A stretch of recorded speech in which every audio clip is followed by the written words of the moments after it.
Hello and welcome to Diegetic Advancement. My name's Riley and today I'm talking about evil creatures. So this is the final part in the three-part good-evil alignment discussion. And as a recap, I've covered the different ways I use and interpret good and evil and alignment in my game.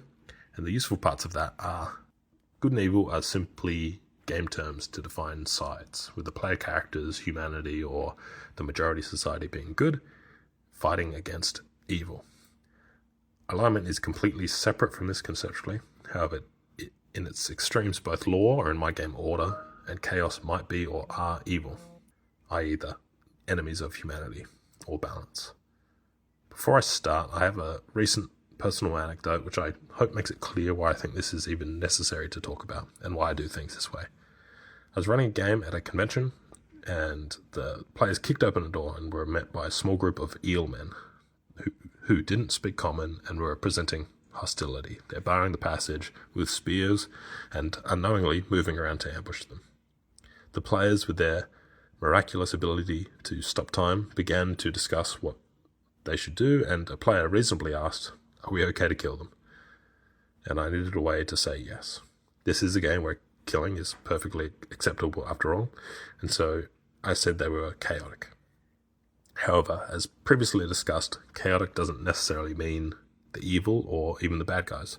So I needed something else. So can we classify a group of individuals or a set of creatures as evil? Simply yes. Individuals are easy. We can simply judge their actions. If they're doing things that we would consider evil, then that individual is evil. Individuals can, of course, commit non-good actions and not be evil. Petty crime is evil. And I guess an aside here, this is game terms, again, not moral judgment. Obviously, it's very difficult to say that a individual is evil in real life, but for a game, no problems. Now, I believe that you could also classify groups as evil, as the antelope would consider all lions evil. Any group whose existence is opposed to or incompatible with humanity is evil.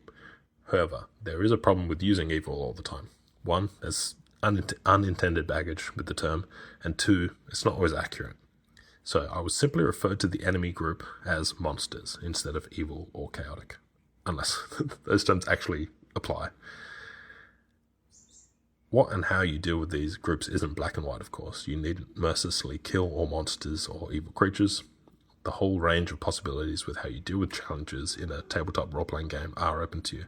And because this is a game, that is all they are. Challenges to be overcome with a handy grouping for which makes it clear that despite how you deal with them, they are not your friends. Bye for now.